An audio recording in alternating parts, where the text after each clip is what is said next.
नमस्तस्यै नमस्तस्यै नमस्तस्यै नमो नमः। नमस्कार, स्वागत है आप सभी का नवरात्रों में हमारे इस खास प्रोग्राम में। मैं हूं स्नेहा गुप्ता। माँ जगदम्बे अगर शक्ति हैं तो इच्छा पूर्ति भी हैं, माँ कष्टहर्ता भी हैं और दुष्ट विनाशिनी भी।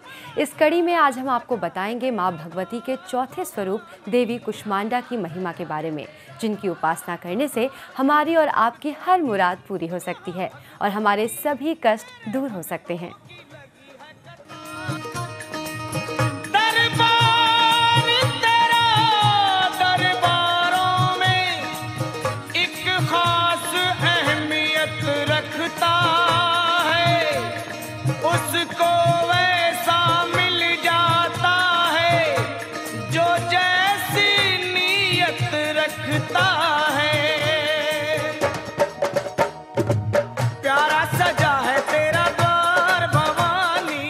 नवदुर्गा का चौथा स्वरूप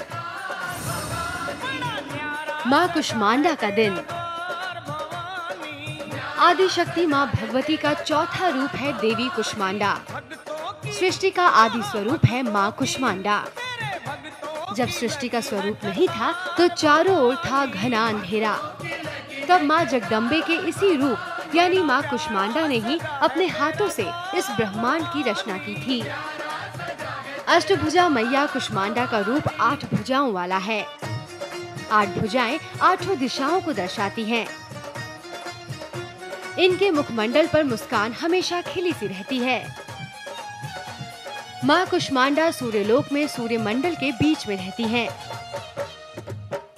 सिंह पर सवार माँ कुष्मांडा के दाहिने और बाएं दोनों हाथों में कमंडल विराजमान है, जबकि माँ के दूसरे हाथों में रुद्राक्ष की माला, गदा और चक्र सुशोभित है। यही नहीं, माँ ने अपने हाथों में कमल का फूल, तीर और धनुष भी थाम रखा है।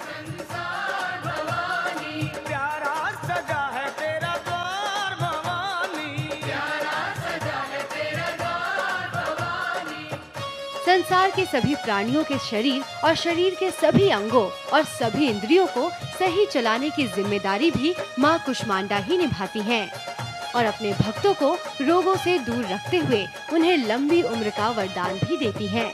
जगमग जगमग ज्योत जगे है, जगमग जगमग ज्योत जगे है, ओ जगमग जगमग ज्योत जगे है। देवी कुष्मांडा की उपासना से हमारी शक्तियाँ जागृत होती हैं और सबसे बड़ी बात यह है कि माँ कुष्मांडा थोड़ी सी पूजा आराधना से ही प्रसन्न हो जाती हैं।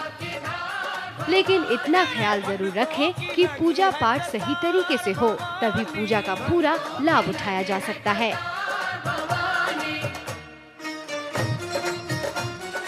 वैभव सिंघल, जन संदेश। आज है नवरात्र का तीसरा दिन, यानी आज है माँ जगदम्बे के चौथे स्वरूप माँ कुष्मांडा की उपासना का दिन। तो कैसे करें आप माँ को प्रसन्न और कैसे पूरी होंगी आपकी हर मनोकामना, बताने के लिए हमारे साथ स्टूडियो में मौजूद है मशहूर आचार्य अवधेश कुमार शास्त्री जी। शास्त्री जी, आपका बहुत बहुत स्वागत है हमारे शो में। जी दोस्तों, तो नवरात्र के चौथे दिन माँ कुष्मांडा की आराधना की जाती है। माँ कुष्मांडा माँ भगवती की चौथी शक्ति हैं। 8 भुजाओं वाली माँ कुष्मांडा देवी दुर्गा की उज्जवल शक्ति का प्रतीक है। पुराणों के मुताबिक माँ कुष्मांडा ने ही जगत की उत्पत्ति की है। ऐसी मान्यता है कि जो भी माँ कुष्मांडा की आराधना पूरी श्रद्धा से करता है, देवी माँ उसे कष्ट और रोगों से बचाती हैं और उसे आयु, यश, बल और बुद्धि प्रदान करती हैं। यही नहीं, माँ अपने भक्तों को सुख समृद्धि का आशीर्वाद देने के साथ साथ उनकी हर मुराद पूरी करती हैं। यानी माँ कुष्मांडा की उपासना करने से न सिर्फ हमारे कष्ट दूर होते हैं, बल्कि हमारी हर मुराद भी पूरी होती है।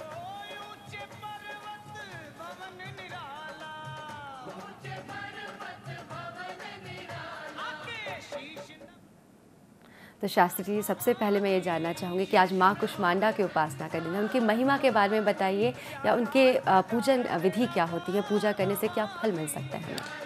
ऐसे तो आज तीसरा नवरात्र है, लेकिन तिथिगत भोग के कारण आज चौथी भगवती अर्थात माँ कुष्मांडा की आराधना दिन है। जी जी। क्योंकि कल द्वितीया और तृतीया तिथि का समावेश था और इस कारण से कल 2 भगवती की आराधना हुई, ब्रह्मचारिणी और चंद्रघंटा। माँ कुष्मांडा उस रूप में जगत में व्याप्त हैं जी। जब उन्होंने संसार को जीवन दिया, निरोगी काया दी, और सबसे बड़ी बात माँ की एक बड़ी सरलता सुगमता है जी। कि भक्तों के लिए सब ही सुलभ, सब दिन सब देशा। माँ कुष्मांडा हर रूप में हर जगह व्याप्त है। जी जी। जिस तरह से कुश संसार में कहीं भी एक तिनका रूप में चला जाए वो वहीं पर प्रकट होती है, जी जी। उसी प्रकार से माँ अपने भक्तों के प्यार में, ममत्व में जी।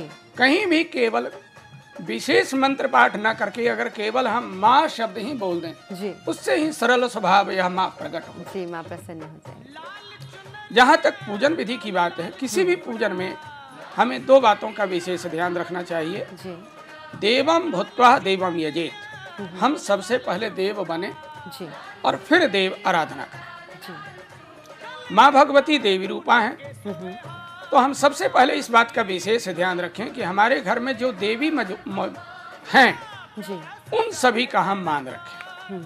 अगर आपके घर में कन्या है जी तो कन्या पूजयित्वा तु ध्यात्वा देवीं सुरेश्वरी, सबसे पहले उस कन्या का चरण धोएं, उन्हें मान दें। और पूरे नवरात्रे में आप पिता हैं, आप माँ हैं, आप अपने बच्चों को डांटें, लेकिन ध्यान रखें कि वह जो कन्या है वह भगवती रूपा है, इसलिए पूरे नवरात्रे में कदाचित कभी भी कोई कठोर शब्द का प्रयोग न करें। जी जी। माँ है, मातृदेवो हुआ, वह भी साक्षात देवी रूप हैं, तो उनके प्रति भी मन में आदर, समादर और वाणी में व्यवहार रखें। यदि धर्म भार्या हैं तो ध्यान रखें, हमारे भारत में जो भगवती वैवाहिक रूप से जीवन जी रही हैं, उनके नाम के आगे देवी की उपाधि है, तो ध्यान रखें उस देवी का भी अर्थात भारजा का भी किसी भी रूप में कोई कठोर शब्दों का प्रयोग न करें, क्योंकि माँ का वह भी एक रूप है। माता होकर पुत्र खिलावे और कहीं भारजा भोग करे। यह सावधानी रखते हुए 16 से, अगर 16 प्रकार से न हो सके पंचोपचार से, और पंचोपचार से भी न हो सके तो सर्वा भावे अक्षता, हाथ में केवल 2 चने का दान, अथवा हो सके तो 2 दाना चावल का लेकर के और माँ भगवती की आराधना करिए। ओम ऐं ह्रीं क्लीं चामुंडाय विच्चे नमः, अथवा ओम ह्रीं कुष्मांडाय नमः। यह भी नहीं बोल सकते तो केवल जय माता की। जी। आप पूरे नवरात्रे में देखें या किसी भी समय आप वैष्णो माता के दरबार में जाएं तो वहाँ पर सभी भक्तों के मुखारविंद से एक ही शब्द निकलता है, प्रेम से बोलो जय माता दी। तो यही महामंत्र है, प्रेम पूर्वक करें। बिल्कुल, जैसा कि शास्त्री जी बता रहे हैं कि घर में अगर महिलाएं मौजूद हैं उनका आदर सम्मान करें, क्योंकि वो भी देवी का एक रूप है। और अगर आपसे मंत्र जाप नहीं हो पा रहा है या आप पूजा विधि में कुछ आपको समझ में नहीं आ रहा है तो आप सिर्फ जय माता दी कह दें, इसी में माँ प्रसन्न हो जाएगी। हम लोग ये जानना चाहेंगे शास्त्री जी कि आपने मंत्र बताया कि अभी जो 2 मंत्र हम जाप कर सकते हैं, लेकिन पूजन विधि के दौरान क्या खास बातें हमें ध्यान रखनी चाहिए, क्या सावधानियां रखनी चाहिए? संसार में एक बड़ी भ्रांति फैल गई है जी।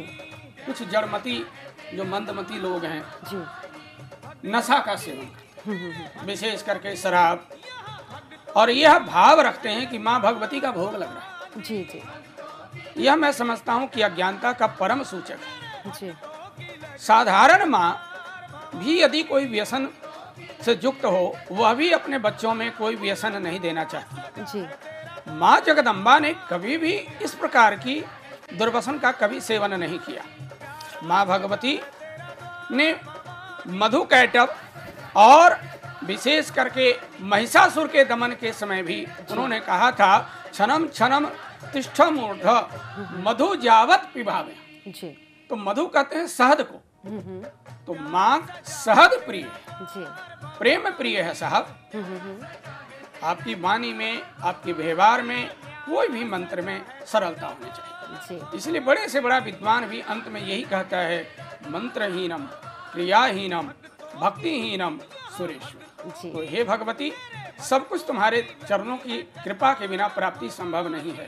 हे मेरी माँ, यदि इस वाणी में भी कुछ है तो तुम्हारी कृपा से। जी, तो जैसा शास्त्री जी बता रहे हैं कि स्वभाव में सरलता लाइए और झूठ या गलत कार्यों से थोड़ा बचे। यहाँ वक्त हो चला एक छोटे से ब्रेक का। ब्रेक के बाद आपको बताएंगे आपकी राशि के हिसाब से कैसे करें आप माँ की आराधना।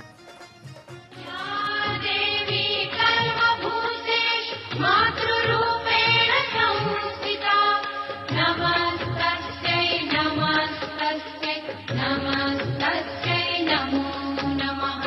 या देवी सर्वभूतेषु भ्रान्तिरूपेण संस्थिता नमस्तस्यै नमस्तस्यै नमस्तस्यै